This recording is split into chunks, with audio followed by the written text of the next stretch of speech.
Welcome to V power news బులెటిన్ల ముందుగా headlines. Karthika సోమవారం సందర్భంగా ఆలయాల్లో భక్తుల రద్దీ.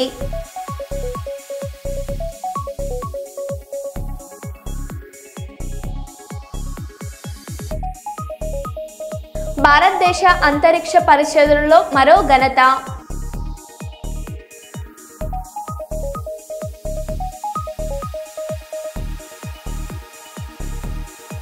కాంగ్రెస్ ప్రభుత్వంపై ఆగ్రహం వ్యక్తం చేసిన గురుకుల విద్యార్థినులు.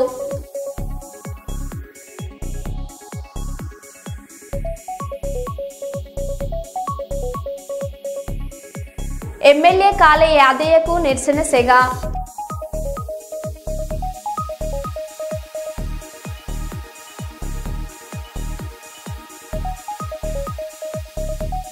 నేర ప్రవృత్తికి స్వస్తి పలకాలని రౌడీ షీటర్లకు కౌన్సిలింగ్ చేస్తున్న కర్నూలు పోలీసులు.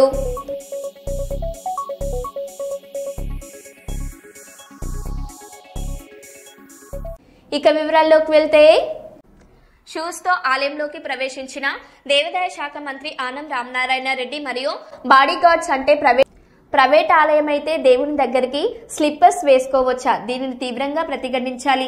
అన్య మతస్థులకు ఒక అవకాశం ఇచ్చినట్టు ఉంటుంది కదా. మన మతాన్ని మన ధర్మాన్ని మనమే గౌరవించకపోతే ఎలా?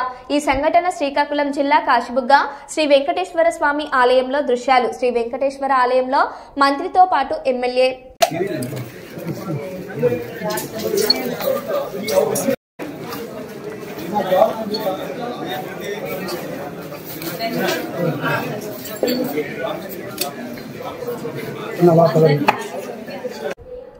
కర్నూలు సప్తగిరి నగర్లో ఉన్న శ్రీ మణికంఠ అయ్యప్పస్వామి దేవాలయ 24వ వార్షికోత్సవాన్ని పురస్కరించుకుని ఆలయ కమిటీ ఆధ్వర్యంలో ప్రత్యేక పూజలను సోమవారం నిర్వహించారు. అయ్యప్ప దీక్షపరులు శరణు ఘోషతో ఆలయ పరిసర ప్రాంతాలు పులకించిపోయాయి. ఆలయంలో ఉన్న చౌడేశ్వరి టెంపుల్ శివాలయాన్ని ప్రత్యేకంగా అలంకరించారు. భక్తులు తెల్లవారుజామున నుంచే ప్రత్యేక పూజలు చేశారు. అనంతరం ఆలయ కమిటీ వారు తీర్థ భక్తులకు అందజేశారు.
నిర్మల్ జిల్లా బైంసా పట్టణ కేంద్రంలోని శ్రీ సరస్వతి గౌడ సంఘం భవనంలో గౌడ జన హక్కుల పోరాట సమితి మూకుదెబ్బ నిర్మల్ జిల్లా ముఖ్యుల సమావేశం నక్కల మోహన్ గౌడ్ అధ్యక్షతన నిర్వహించడం జరిగింది. ఈ సమావేశానికి ముఖ్య అతిథులుగా రాష్ట్ర అధ్యక్షులు తెలంగాణ గౌడ సంఘాల జేఏసీ రాష్ట్ర చైర్మన్ అమరవేణి నర్సగౌడ్, రాష్ట్ర కోశాఖాధికారి గరుగుల మురళీగౌడ్, రాష్ట్ర కార్యవర్గ సభ్యులు పడాల రాజేందర్ గౌడ్, తీగల వెంకట్ గౌడ్, యాగండ్ల దశాగౌడ్ గారు పాల్గొన్నారు. పై నాయకులు ఈ సందర్భంగా మాట్లాడారు. నిర్మల్ జిల్లా ముఖ్యుల సమావేశాన్ని నిర్వహించడం జరిగింది. ఈ సందర్భంగా కల్లుగీత కార్మికుల సమస్యల పరిష్కారంతో పాటు గౌడ కులస్తులకు రావాల్సినటువంటి హక్కులపైన రేపు రాబోయే రోజులల్లా జిల్లా వ్యాప్తంగా పెద్ద ఎత్తున ఉద్యమాలు నిర్వహించాలని చెప్పి తీర్మానం చేయడం జరిగింది. ఈ సందర్భంగా ఇటీవల జిల్లా అధ్యక్షుడు తొలగించడం వల్ల నూతన జిల్లా అధ్యక్షుడిని, జిల్లా కార్యనిర్వాహక అధ్యక్షుడు వర్కింగ్ ప్రెసిడెంట్ గారిని ముఖ్యుల సమావేశం ఈరోజు ఎన్నుకోవడం జరిగింది. ఏదైతే చేపూరి కనకగౌడ్ గారు సీనియర్ నాయకులైనటువంటి కుబిరి మండల కేంద్రం చెందినటువంటి కనకగౌడ్ అన్న గారిని జిల్లా అధ్యక్షులుగా, అట్లాగే ఏదైతే బైస పట్టణ కేంద్రానికి సంబంధించినటువంటి ముష్కం అశోక్ గౌడ్ గారిని జిల్లా వర్కింగ్ ప్రెసిడెంట్ గా మరి జిల్లా కమిటీ ఏకగ్రీవంగా ఈరోజు ఎన్నుకోవడం జరిగింది. కనుక రేపు రాబోయే రోజులల్లో కల్లుగీత కార్మికుల సమస్యల పరిష్కారం కొరకు కల్లుగీత వృత్తితో పాటు బీడీసీలు ఏదైతే అక్రమంగా వసూలు చేస్తున్నటువంటి బీడీసీల చందల సమస్య పైన ఈ మధ్య కాలంలో కొన్ని ప్రాంతాల్లో సాంఘిక బహిష్కరణ, కుల బహిష్కరణ జరుగుతుంది కనుక కల్లుగీత వృత్తి రక్షణ కొరకు గౌడ కులస్తులందరూ ఐక్యం చేయడం కొరకు మరి అశోక్ గౌడ్ గారు అట్లాగే ఏదైతే కనకగౌడ్ అన్నగారు కూడా కృషి చేయాలని కోరుకుంటూ రేపు రాబోయే రోజులల్లో ఇటీవల ఒక 4-5 రోజుల క్రితం మెదక్ జిల్లా ఏదైతే చేగుంట మండలంలోని కర్నాలపల్లి రేణుకెల్లమ్మ మరి ఆవరణలో కమ్యూనిటీ ఆవరణలో జరిగినటువంటి రాష్ట్ర కమిటీ తీర్మానంలో భాగంగా రాష్ట్ర వ్యాప్తంగా మండల స్థాయి నుంచి, గ్రామ స్థాయి నుంచి, జిల్లా స్థాయి నుంచి మరి రాష్ట్ర వ్యాప్తంగా ఎక్కడికక్కడ కూడా నిర్మాణాలు చేసి ఈ గౌడ కులస్తుల సమస్యల పరిష్కారం కొరకు గౌడ కులస్తులందరూ కూడా రాజకీయ పార్టీల కర్తంగా ఐక్యం చేసి ఒక బలమైన నిర్మాణం చేసి ఒక 2-3 నెలల తర్వాత హైదరాబాద్ లో రాష్ట్ర మహాసభలు నిర్వహించడం కొరకు నూతన కార్యవర్గాల్ని నూతన నిర్మాణంలో భాగంగా ఇవాళ జిల్లాకు ఏదైతే ఖాళీ ఉన్నటువంటి జిల్లా అధ్యక్ష వర్కింగ్ ప్రెసిడెంట్లను నియమించడం జరిగింది. కనుక గౌడ కులస్తులందరూ కూడా ఒకటే విజ్ఞప్తి చేస్తా ఉన్నాం. ఈ సందర్భంగా రాజకీయ పార్టీలకు అత్యంగా రాజకీయాలు పక్కన పెట్టండి. కల్లుగీత కార్మిక వృత్తి రక్షణ కొరకు ఈ జనాభాలో ఉన్నటువంటి కుల దామాష ప్రకారం గౌడ కులస్తులకు రావాల్సినటువంటి హక్కుల కొరకు ఉద్యోగ, ఆర్థిక, సామాజిక అన్ని రంగాల్లో మనకు రావాల్సిన వాట దక్కడం కొరకు మోగుదెబ్బ ఆధ్వర్యంలో రాజకీయ పార్టీలకు అత్యంగా అందరూ కూడా ఐక్యమై రేపు రాబోయే రోజులల్లా మన కల్లుగీత వృత్తిని రక్షించుకుంటూ ఏదైతే వీడీసీలు కానీ ఈ ఏదైతే కేంద్ర రాష్ట్ర ప్రభుత్వాలు కల్లుగీత వ్యతిరేక విధానాలకు పాల్పడ్డప్పుడు ఆ హక్కుల రక్షణ కొరకు మన కులస్తులందరూ కూడా ఐక్యంగా ఉండడం ద్వారానే, ఐక్య ఉద్యమాల ద్వారానే సమస్యలు పరిష్కరించుకోవడం జరుగుతుంది. కనుక ఆ దిశగా కూడా మనం అందరం కూడా ఐక్యంగా ముందుకెళ్లి పోరాడి గౌడ కులస్తుల కల్లుగీత వృత్తి రక్షణతో పాటు గౌడ కులస్తులందరూ కూడా రాజకీయ పార్టీలకు అత్యంగా ఐక్యం చేయాలని చెప్పి ఆ దిశగా కూడా నూతనంగా నియమించబడినటువంటి నాయకత్వం పనిచేస్తుందని చెప్పి జిల్లా నాయకులందరూ కూడా ఆ దిశగా కృషి చేయాలని కోరుకుంటూ ముగిస్తున్నాం. ఓకు దెబ్బ, ఓకు దెబ్బ, ఓకు దెబ్బ. ఒక్కసారి నిలబడదు మీరు.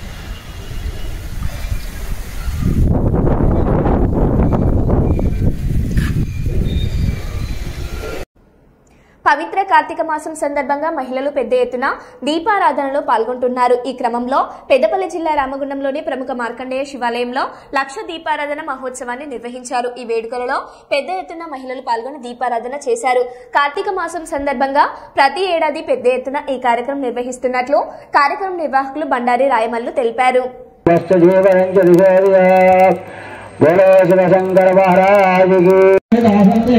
सैषा गणेश विद्याकरवृषे निश्चब्दायित्रे गन्धः गङ्गनाधिपति एकदन्ताय विद्महे वक्रतुण्डाय धीमहि मङ्गलनीराजन दीपं दर्शयामि.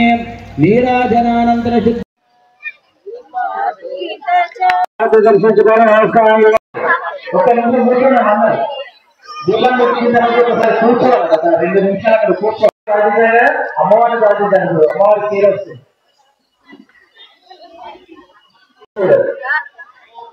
మీరందరూ ఒకసారి కూర్చోండి.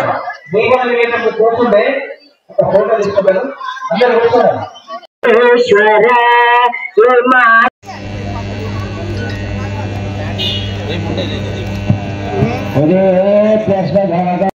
ఇబ్బంది అవుతుంది.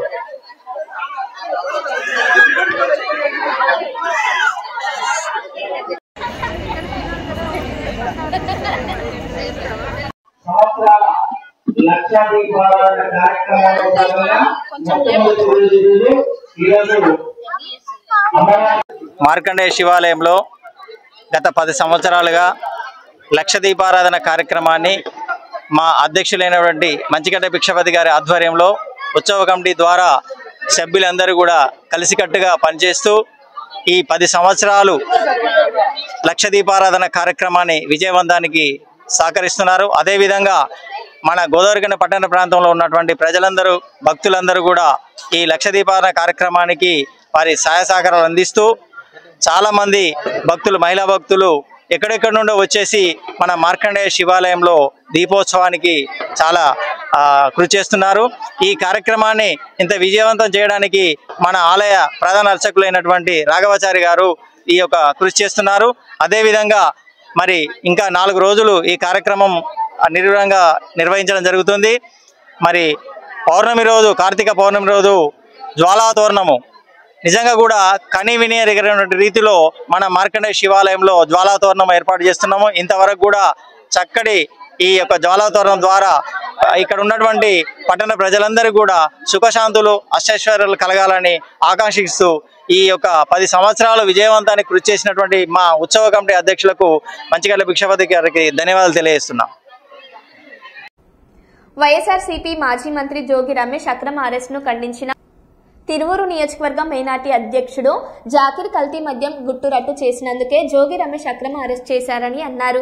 రాష్ట్రంలో కూటమి ప్రభుత్వం గత కొన్ని నెలలుగా డైవర్షన్ పాలిటిక్స్ తెరపైకి తెచ్చారని అన్నారు. ఈరోజు ఆంధ్ర రాష్ట్రంలో రెడ్ బుక్ రాజ్యాంగం అనేది చాలా చాలా బాగా చేస్తున్నారు. కూటమి ప్రభుత్వ నాయకుడు ముఖ్యమంత్రి చంద్రబాబు నాయుడు గారు, నారా లోకేష్ గారు దీని మీద చాలా శ్రద్ధ పెట్టి ప్రశ్నించే గొంతును నొక్కేయడానికి చాలా కష్టపడుతున్నారు. చిత్తూరు జిల్లా తంబలపల్లి అది ఎక్కడుంది, ఇబ్రాహీంపట్నం ఎక్కడుంది? ఈ లిక్కర్ స్కామ్ లో మొదటి ముద్దాయి అయిన జయచంద్రారెడ్డి అనేవాడు, అతను ఇన్ఛార్జ్ తెలుగుదేశంకి, అతని అనుచరుడు అయిన జనార్దన్ రావు అనేవాడు సౌత్ ఆఫ్రికా. అతను ఒక స్కామ్ తీసుకుని వచ్చి ఒక లిక్కర్ కల్తీ మద్యాన్ని తయారు చేసి 48 కోట్లు లిక్కర్, అంటే లిక్కర్ అనేది చీప్ లిక్కర్ లాంటిది, 48 కోట్లు బాటిల్స్ తయారు చేసి దాన్ని 5,280 కోట్ల స్కామ్. ఇది కూటమి ప్రభుత్వం చంద్రబాబు నాయుడికి తెలియదా ఇది స్కామ్ జరుగుతుందని? ఈరోజు జరుగుతున్న పరిణామాలు ఏ విధంగా ఉన్నాయంటే, దొంగ అని ఎవరిని చూపిస్తున్నారో, ఎవరు ప్రశ్నిస్తున్నారో వాళ్ళని నొక్కేయడానికి చంద్రబాబు నాయుడు కంకణం కట్టుకున్నాడు. మన మైలవరం ఇన్ఛార్జ్ మాజీ మంత్రి వర్యులు, మన బీసీ నాయకుడు గౌడాస్ జోగి రమేష్ గారు దాన్ని ఏలెత్తి ప్రశ్నించడం వల్ల అతన్ని అరెస్ట్ చేయడం ఎంత దారుణం అంటే, మొన్నటికి మొన్న అతను బూర్ద స్కామ్ లో ఒక భారీ ర్యాలీ తీసుకొని దాన్ని ముట్టడి చేయడానికి వెళ్తుంటే అతన్ని అరెస్ట్ చేశారు. ఈ రోజు లిక్కర్ స్కామ్ లో కూడా అతన్ని ఇరికించడానికి అసలు జరిగిన పరిణామం ఏంటంటే, ఏవన్ జనార్దన్ రావు ఆయన వ్యక్తి అతను అరెస్ట్ అయిన 15 రోజులు 16 రోజుల తర్వాత ఒక వీడియో అనేది బయటికి తీసుకొచ్చారు.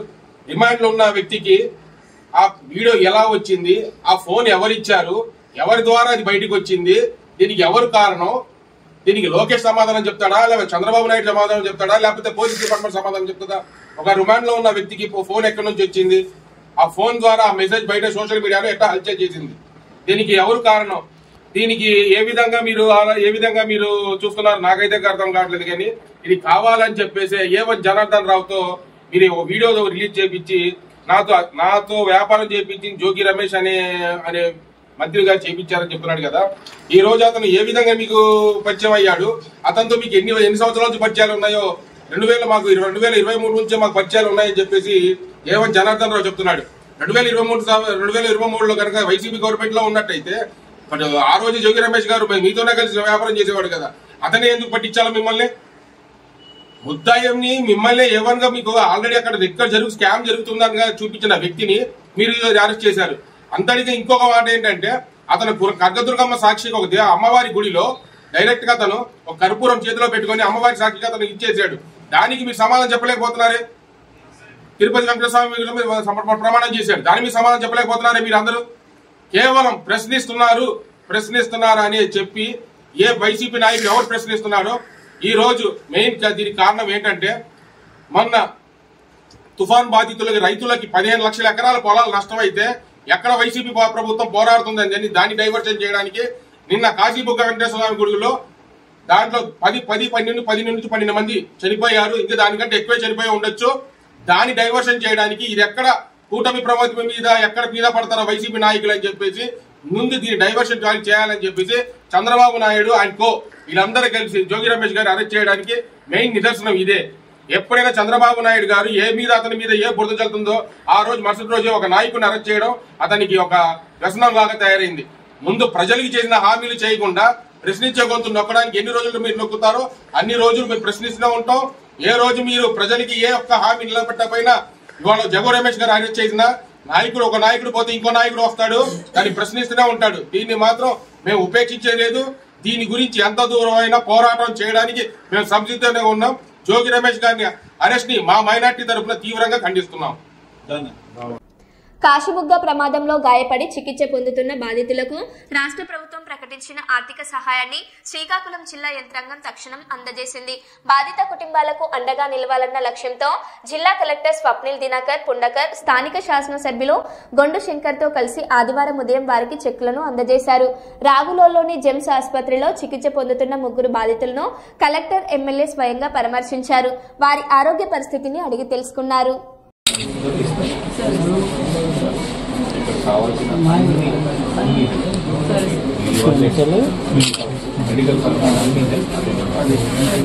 మందులు కానీ ఇవన్నీ ఇక్కడ నుండి ఆవిడ బాగైన వరకు మనం బాధ్యత చూసుకుంటాం.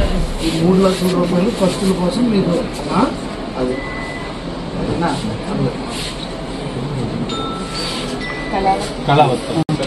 సార్ అమరో సార్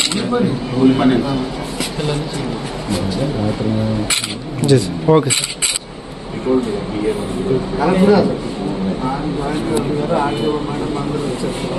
లోకేష్ అన్న వచ్చినాక ఓకే సార్. ఏం పర్లేదు, బాగుంది.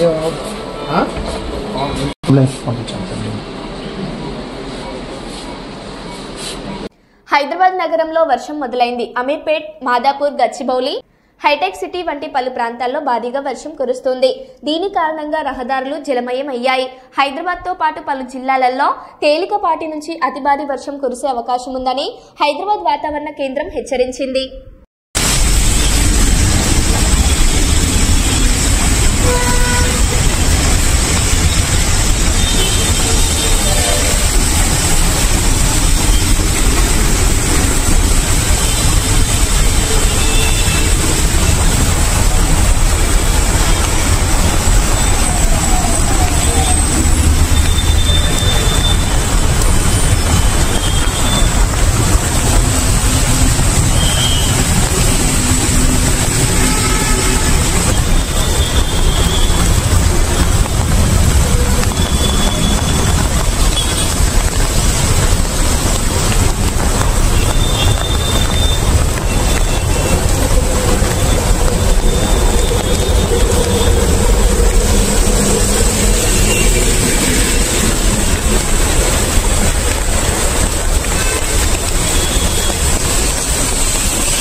భారతదేశ అంతరిక్ష పరిశోధనలో మరో ఘనత నమోదైంది. ఇస్రో తన అత్యంత బరువైన ఉపగ్రహం CMC-03ను స్వదేశం నుంచే విజయవంతంగా ప్రయోగించింది. శ్రీహరికోటలో LVM-3-M5 రాకెట్ నిప్పులు చిమ్ముతూ నింగిలోకి దూసుకెళ్లింది. 4410 కిలోల బరువున్న ఈ ఉపగ్రహాన్ని జీసెమ్ క్రోనస్ ట్రాన్స్ఫర్ ఆర్బిట్ లోకి ప్రయోగించనున్నారు. 43.5 మీటర్ల పొడవు బాహుబలి అని పిలిచే ఈ రాకెట్ ని పూర్తిగా అసెంబ్లీ చేసి ఉపగ్రహంతో పాటు శ్రీహరికోటలోని 2వ లాంచ్ ప్యాడ్ కు తరలించారు.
రంగారెడ్డి జిల్లా ఆర్టీసీ బస్ ప్రమాద ఘటనలో 17కు చేరిన మృతుల సంఖ్య. చేవెళ్ల మండలం మిర్జాగూడ వద్ద హైదరాబాద్ నుండి బీజాపూర్ రహదారిపై ఆర్టీసీ బస్సును ఢీకొన్న టిప్పర్ లారీ.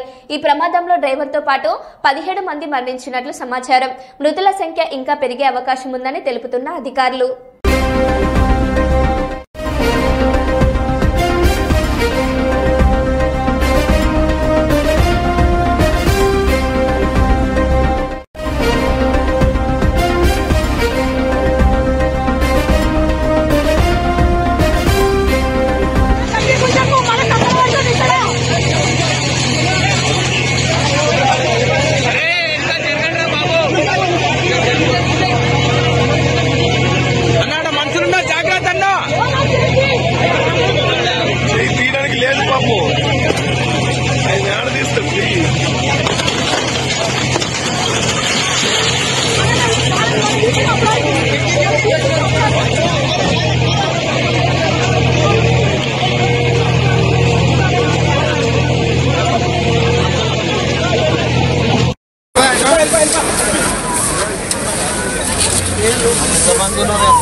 బస్సు ప్రమాదంలో 19 మంది చనిపోయారు. మంత్రి పొన్నం ప్రభాకర్ మృతదేహాలకు పోస్టుమార్టం చేవెళ్ల ప్రభుత్వ ఆసుపత్రిలో జరుగుతుంది.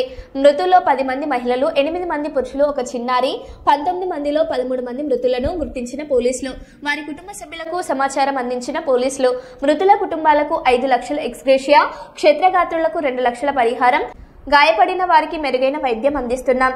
పోస్టుమార్టం పూర్తయ్యాక ఒక్కో మృతదేహానికి ఒక్కో అధికారిని కేటాయించి పంపిస్తామని అన్నారు.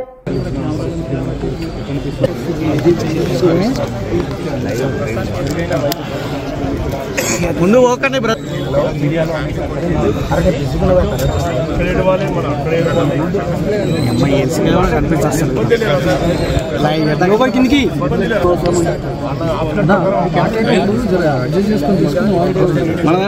అట్లా అంటున్నా.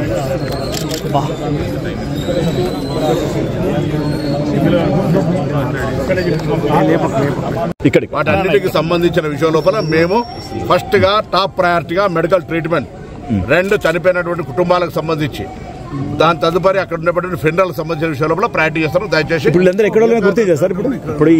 గుర్తిస్తా ఉన్నారు, అందరు జరుగుతుంది ఆ కార్యక్రమం. మీరు కొంత మనం అంత ఫెసిలిటేట్ చేస్తే ఆ కార్యక్రమం సహకరించండి. కార్యక్రమం అందుకే చెప్పి ఇప్పుడు ఇవన్నీ మాట్లాడతామని చెప్తాను.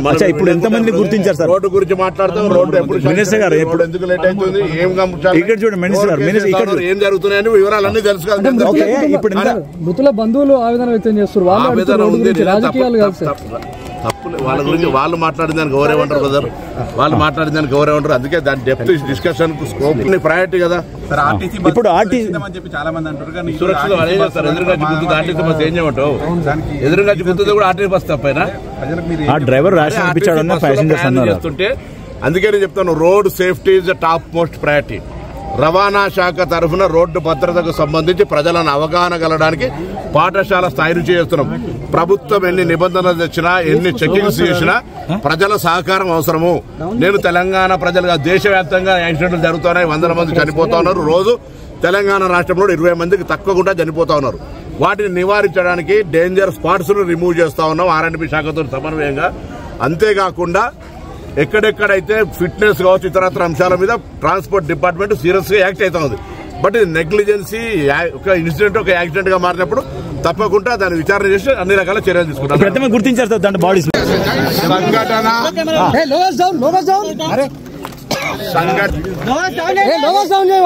సంఘటన దురదృష్టకరం. సంఘటనను ఎవరు రాజకీయం చేసేటువంటి అవసరం లేదు. ప్రభుత్వం వెంటనే స్పందించి క్షతగాత్రులందరికీ మెరుగైన వైద్య సేవలు ఇప్పుడున్నటువంటి మహేందర్ రెడ్డి గారి హాస్పిటల్లో కాకుండా ఇంకా ఎక్కడికంటే అక్కడికి సూపర్ స్పెషాలిటీ హాస్పిటల్ కూడా పంపి ట్రీట్మెంట్ చేయడానికి ప్రభుత్వం నిర్ణయం చేసింది.